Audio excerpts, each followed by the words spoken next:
All right, all right, all right. Welcome on in here today. If you are here, very happy that you're here. And depending on where you're tuning in from on the planet, perhaps you could drop me a note and let me know where you're from here today. But really, it's up to you, whatever it is you'd like to do. So today, we're going to be talking about how the experience of abundance and joy creates a consciousness of abundance and joy. And if you could just practice just that, abundance and joy, just that experience, just sit in your meditations and sit in that emotion, and tune your brain to it and truly become appreciative, you would see things in a whole new light in your world. Now, have you guys ever noticed patterns that people have, particular people in your life? So every time that you encounter this person, they talk about this kind of thing.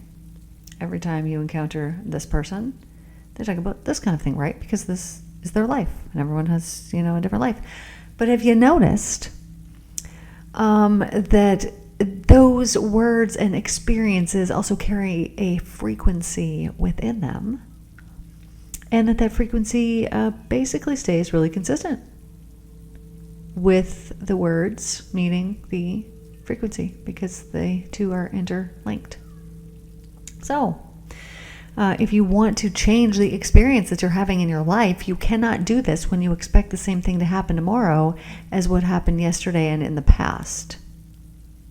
The beliefs underlying the conditions in which you're experiencing need to change. If you guys can hear the little children screaming and hollering in the yard over there, you're welcome. But here's the thing. In order to change them, it has to be practiced, right? And so sometimes we do things and we're like, we suck at this, we're not good at this. When it's not true, maybe we weren't good at it the first time or the second.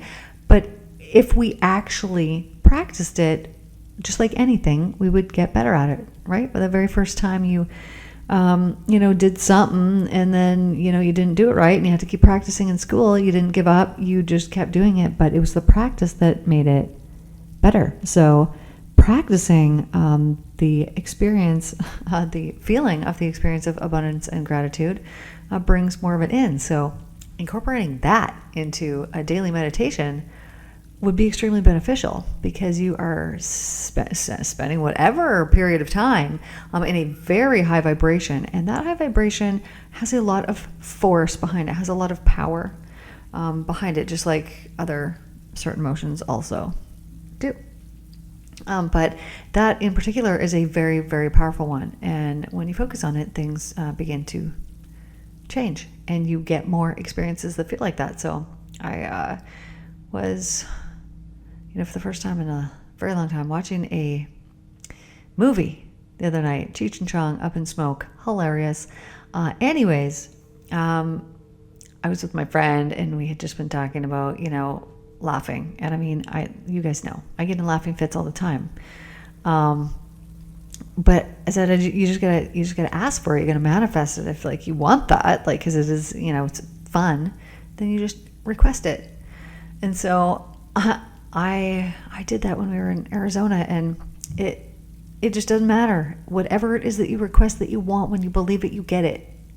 So you just speaking the words, anybody that just says something is like, oh, I want this, they get it the next day. When you're just casually, mentioning these things, for hanging out, it's like, oh, of course that happened. We were just talking about that yesterday. Of course this happened. We were just talking about this yesterday, because we're creating our world. We're just getting proof of our beliefs over and over and over and over and over and over and over again, So that experiment that I had you guys do the other day, to prove this to yourself,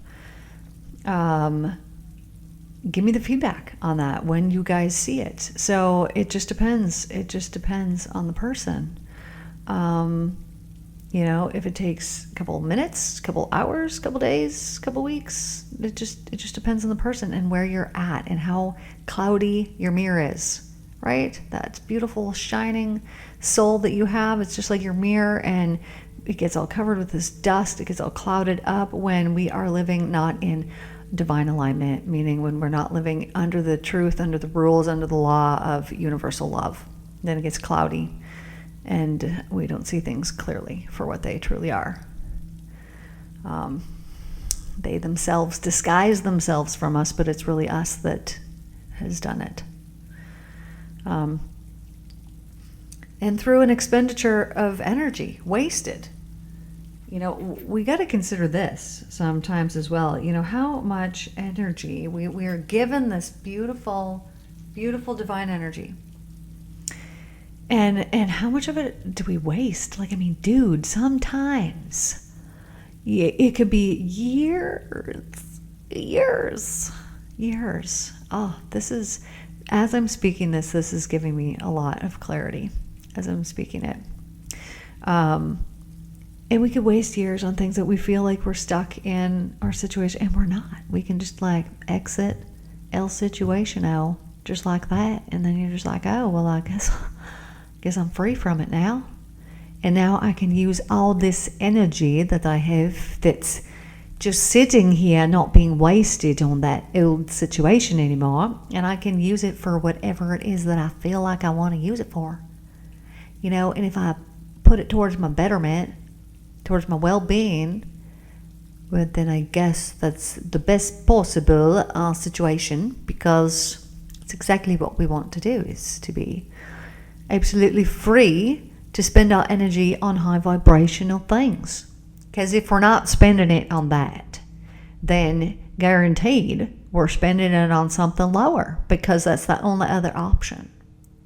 You know what I'm saying?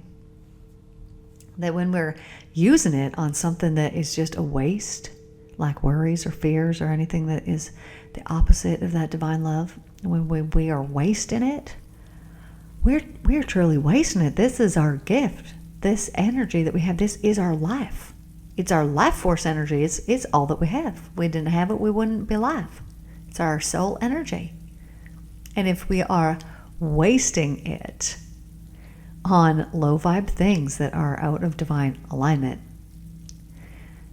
we're not going to feel good. We will be living in the chaotic mess that we ourselves have created. We were given free will to choose. So that church that you attend, have they fulfilled on Jesus's promise that, greater things than I have done will you do? Well, I'm saying if I can work with people and they can let go of diseases from their body, well, at least we're on par here right now. So headed in the proper direction. Greater things, well, we need more of us to come together for this. Greater things than I have done will you do. Greater things.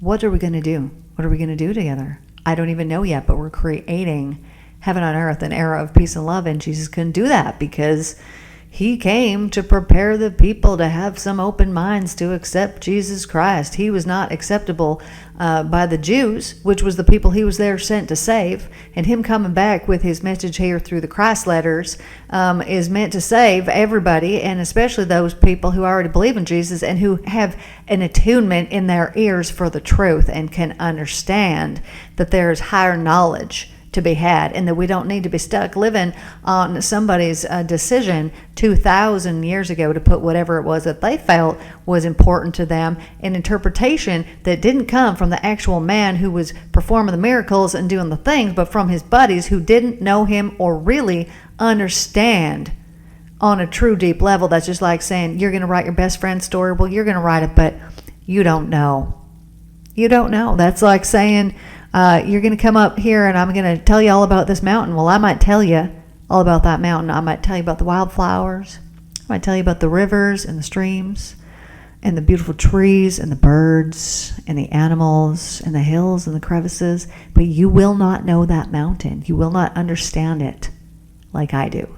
No matter how much I tell you, no matter how much we hang out and how much I talk about that mountain, you're not going to understand it the way that I do.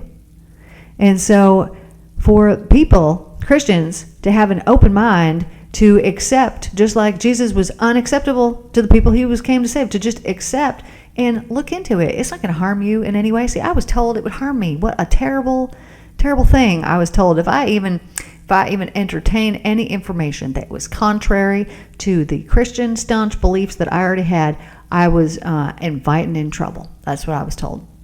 So I was basically told to live my life in fear, and so I did, because I was a little child and I couldn't think for myself, and I knew it didn't make any sense, and I wanted not to believe it, but I believed it. And once all of a sudden I actually started questioning things and realizing like, oh man, there's so many things in here that I believe that I'm like, I can't even believe I believe any of these things. Because they're not even in the Bible. It was my church pastor's ideas about things, I realized on such a deep level that I didn't know how to think for myself, and that we are all spiritual beings, and I was such a very spiritual being from the time that I was just this little child. It was so important to me. And I knew that people without Jesus suffered. And I still believe this. Without his message, they suffer. They go through ignorance, not realizing that they're creating their own hell in their own world, in their own experience. These chaotic energies they've brought on themselves because we're creationary beings. And without this information that Jesus came to deliver to, and he proved it to people by healing people, by saying, here, look, shit, I'm going to show you. I'm going to tell you about it. Then I'm going to show you, see? The only thing that exists is love, and I'm going to prove it to you. I'm going to show you, look, see? This disease is not meant to be in this person's body. It's not, because the only thing that exists is love. And it is our own mind power, our own creations of mind that separate us from that love that wants to flow to us every single second of every single moment of every single day. It's only us that stops it and puts up the barriers. And why would we do that? We do it because we are unknowingly doing it. If we knew and we were taught and we were told when we were little, this is how this goes, everything would change. But because we haven't been given that information, because we allow, other people to raise our own children, and we spend so little time with them, and then we wonder why they think these things and believe these things. Well, it's because you didn't raise them. They did.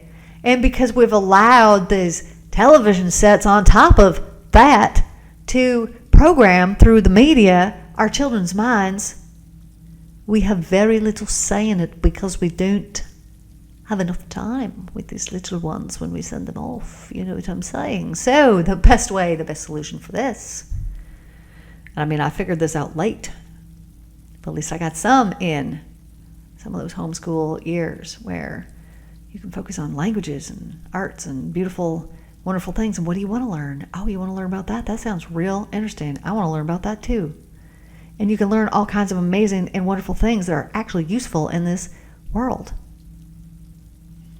And you can teach your children how to create beautiful lives for themselves, because it is what you're putting out that you are getting back in. And when you can teach that at a scientific level, and you can draw diagrams and you can show them like, hey, look it, no, for real, like it's really happening.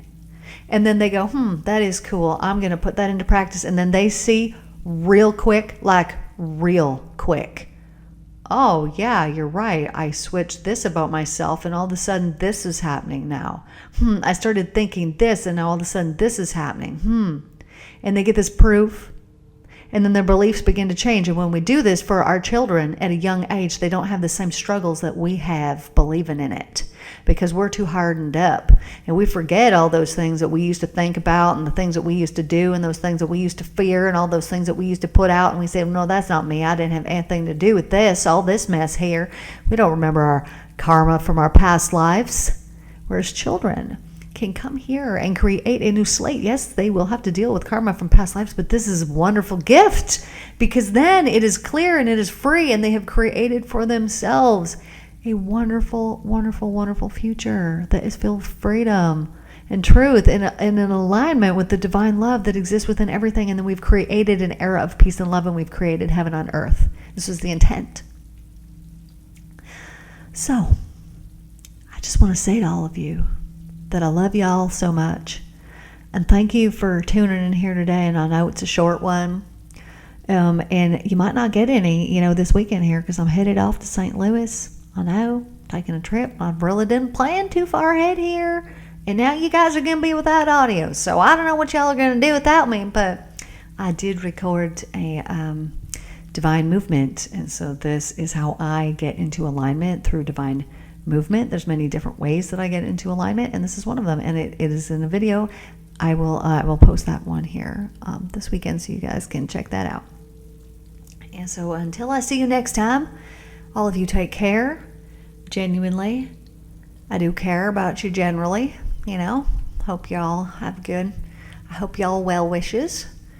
And I'm very fascinated by who's in my audience because I have no idea who any of you, almost any of you are. I mean, you could be anyone. So that's always fascinating.